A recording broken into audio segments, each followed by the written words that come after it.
सहारनपुर के एसपी देहात सागर जैन ने बताया कि थाना नागल क्षेत्र अंतर्गत ग्राम सोनचीड़ा में एक व्यक्ति हाफिज पुत्र यासीन उम्र 62 वर्ष जो अपने खेत पर ट्यूबवेल चलाने गया, उसकी किसी अज्ञात व्यक्ति द्वारा गोली मारकर हत्या की गई थी। परिजनों की तहरीर पर अभियोग पंजीकृत कर अनावरण व गिरफ्तारी हेतु 3 टीमों का गठन किया गया है। कल शाम थाना नागल पर सूचना प्राप्त होती है कि ग्राम सोहनचेड़ा के एक खेत में एक बुजुर्ग व्यक्ति का शव मिलने की सूचना प्राप्त होती है। इस सूचना पर तत्काल थाना नागल पुलिस एवं फील्ड यूनिट मौके पर पहुंचती है और मेरे द्वारा भी घटनास्थल का निरीक्षण किया जाता है। जानकारी पर पता चलता है कि यह जो बुजुर्ग व्यक्ति है यह 65 वर्षीय सईद हैं, सोहनचेड़ा गांव के ही रहने वाले हैं। ये शाम से घर से निकले थे और घर नहीं पहुंचे थे, तो जब गांव वालों ने इनको ढूंढने का प्रयास किया तो इन्हीं के खेत के पास इनका शव मिला है और इनका साइकिल एवं मोबाइल भी घटनास्थल पे मिला है। प्रथम दृष्टया अवलोकन से यह पाया गया कि इनको संभवतः गोली मारकर इनकी हत्या की गई है। फील्ड यूनिट द्वारा भी एविडेंस कलेक्शन का कार्य किया गया है एवं इनके शव को कब्जे में लेकर पोस्टमार्टम के लिए भिजवाया गया है, जिसकी कार्रवाई अभी प्रचलित है। और इस घटना के सफल अनावरण के लिए 3 टीमों का गठन किया गया है। शीघ्र ही जो घटना करने वाले अभियुक्त को गिरफ्तार कर अग्रिम विधिक कार्रवाई की जाए। ध्वनि विस्तारक नियमों का उल्लंघन करने वालों पर पुलिस द्वारा निरंतर कार्रवाई की जा रही है। सहारनपुर के एसएसपी डॉक्टर विपिन ताड़ा ने जानकारी देते हुए बताया कि विशेष अभियान चलाकर धार्मिक स्थलों, बैंक्वेट हॉलों, डीजे वालों इत्यादि को चेक कर अब तक 56 लोगों को धारा 107/116 CRPC के तहत पाबंद किया गया है। वह अवैध लाउड स्पीकरों को कब्जे में लेकर गठित कमेटी के माध्यम से वैध रूप से आवश्यकता अनुसार स्थानों पर वितरण किया जाएगा। उन्होंने बताया कि माननीय उच्चतम न्यायालय के निर्देशों का पालन करें एवं परेशानी व उल्लंघन होने पर 112 के माध्यम से शिकायत दर्ज करवाएं। ये जो लाउड स्पीकर हैं जो ध्वनि नियमों का उल्लंघन कर रहे हैं, ध्वनि विस्तारक नियमों का, इसमें पुलिस द्वारा निरंतर कार्रवाई की जा रही है और कल विशेष रूप से इसमें अभियान चलाकर एक कार्रवाई की गई, जिसमें सुबह से लेकर पूरे दिन जो भी स्थल हैं, चाहे धार्मिक स्थल हो, बैंक्वेट हॉल हो या डीजे वाले हों, इन सबको चेक किया गया था। और इसमें कई जगहों से लाउड स्पीकर उतारे भी गए हैं और कई जगहों पर उनकी ध्वनि भी कम करवाई गई है। सभी को हिदायत दी गई है कि ऐसा ना करें और इसमें 56 लोग ऐसे हैं जिनके विरुद्ध 107/16 में उनको पाबंद करवाया गया है कि भविष्य में यदि उन्होंने इस प्रकार की कार्रवाई की तो उसमें उनके द्वारा भारी जुर्माना उन पर लगाया जाएगा। इसमें जो लाउड स्पीकर हटे हैं, अवैध रूप से लगाए गए थे, उनको पुलिस ने अपने कब्जे में भी लिया है और उनको हम एक कमेटी बनी है जनपद स्तरीय, जिसके माध्यम से इनको जो भी आवश्यक शिक्षा स्थल हैं या अन्य जहां पर आवश्यकताएं वैध रूप से इनकी है, उनको वितरण किया जाएगा कमेटी के निर्णय लेने के बाद में, और ये कार्यवाही भी शीघ्र ही की जाएगी।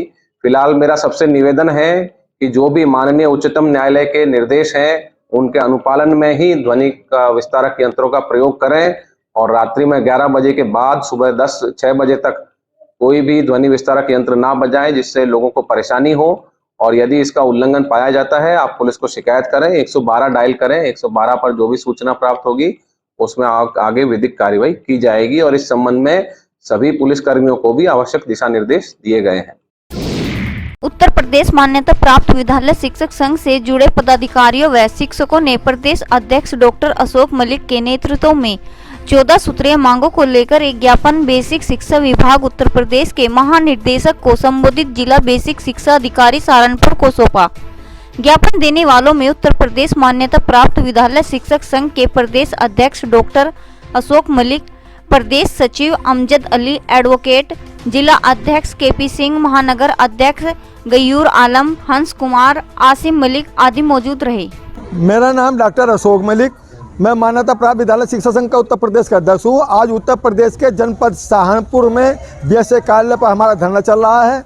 हमारी मुख्य मांग है कि जांचों के नाम पे हमारे स्कूलों का जो शोषण किया जा रहा है वो हम बर्दाश्त नहीं करेंगे।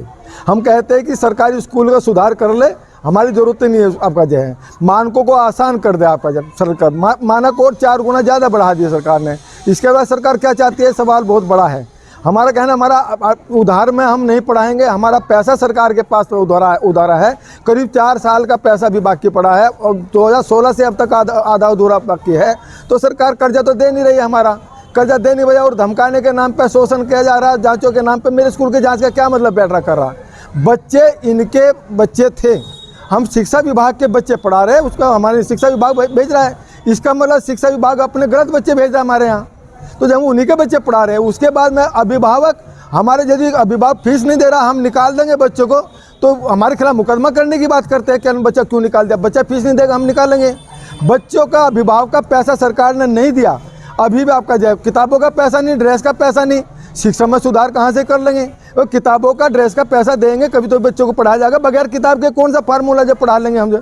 तो हम अपने स्कूलों की व्यवस्था खराब नहीं करना चाहेंगे। हम चाहेंगे सरकार ये तो इस पर संज्ञान ले, वरना हम इन बच्चों को बाहर निकालेंगे, फिर जिम्मेदारी सारी सरकार की होगी। सहारनपुर के एसपी देहा सागर जैन ने प्रेस वार्ता में बताया कि थाना बेट पुलिस व सर्विलांस की संयुक्त टीम द्वारा ट्रांसफार्मर के पुर्जे चोरी की घटना कारित करने वाले 7 अभियुक्त महलूद पुत्र हासिम, शाहरुख पुत्र खालिद, जोगेंद्र पुत्र पूरण, सोनू पुत्र ओम प्रकाश, जसवीर पुत्र रहतू को गिरफ्तार किया गया तथा अभियुक्त नासिर पुत्र अख्तर को कैराना शामली से तथा इमरान कबाड़ी पुत्र अखलाक को गिरफ्तार किया गया, जिनके कब्जे से चोरी किया गया ट्रांसफार्मर का सामान, कायल एवं अवैध असलहा बरामद हुआ। ये 24 नवंबर को जो खुर्रमपुर सब स्टेशन है, तो एक जूनियर इंजीनियर है वहाँ पर जो पोस्टेड, उन्होंने तहरीर दी थाने पर कि जो खुर्रमपुर सब स्टेशन से ट्रांसफार्मर्स है जो 5 MVA का, उसमें से काफ़ी भारी मात्रा में कुछ अज्ञात चोरों द्वारा बड़ी मात्रा में ट्रांसफार्मर के जो कॉइल्स हैं, कॉपर कॉइल्स हैं, उसको चोरी कर लिया गया है। इस संबंध में तत्काल मुकदमा पंजीकृत किया गया जेई साहब की तहरीर पे, और इसमें 3 टीम्स का हमने गठन किया और इसमें CDRs भी देखे गए। पूर्व में ऐसी घटनाएं जिन जिन जनपदों में और जिन जिन पुलिस स्टेशन में हुई उनके बारे में भी स्टडी किया गया। 27 तारीख को मुखबिर की सूचना पर जब हम चेकिंग कर रही थी तो उन्होंने बताया कि कुछ अज्ञात लोग एक वाहन में आ रहे हैं और वहाँ से जब उनको घेराबंदी करके रोका गया तो उन्होंने पुलिस पार्टी पर देख के फायर किया और उनके पास से 2 तमंचा, 315 बोर का, 2 जिंदा कारतूस और 1 खोखा कारतूस भी बरामद हुआ है। साथ ही उनके निशानदेही पर 3 जो कट्टे हैं उनमें 250 किलोग्राम तांबा की कॉइल्स जो कि खुर्रमपुर सब स्टेशन के ट्रांसफार्मर से चोरी हुई थी वो बरामद की है। साथ ही कॉइल्स के रूप में 8 किलोग्राम का जो तार है कॉपर का वो बरामद किया गया है। साथ ही जो अन्य घटनाएं हैं जो कोतवाली देहात में और बाबेल बुजुर्ग जो ग्राम बेहट में है वहाँ के ट्रांसफार्मर से जो चोरी किया गया था वो सभी माल 100% बरामद किया गया है थाना बेहट की पुलिस द्वारा।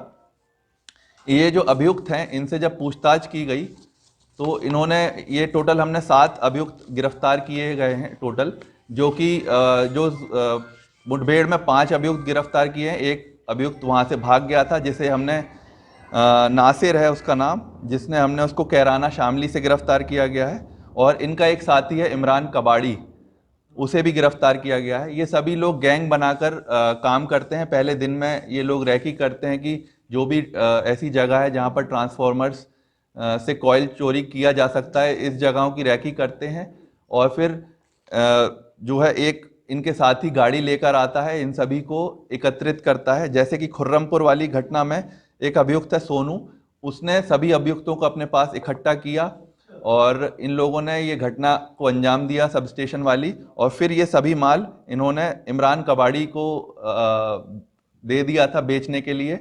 इमरान जो है इसी तरह के चोरी के माल बेचने में पहले भी जेल जा चुका है। ये रहने वाला थाना कुतुबशेर जनपद सहारनपुर का है। तो ये बहुत ही कम समय में 100% बरामदगी की है थाना बेहट की पुलिस में। यहाँ पे हमें 3 अभियुक्त हमारे शेष हैं जिनकी जल्द से जल्द गिरफ्तारी की जाएगी। भारतीय जनता पार्टी के कार्यालय पर महा वोटर चेतना अभियान के लिए भाजपा महिला मोर्चा पदाधिकारियों की बैठक का आयोजन किया गया। बैठक में मुख्य वक्ता प्रदेश सदस्य महिला मोर्चा नेहा राणा, भाजपा महानगर अध्यक्ष पुनीत त्यागी आदि ने भी संबोधित किया।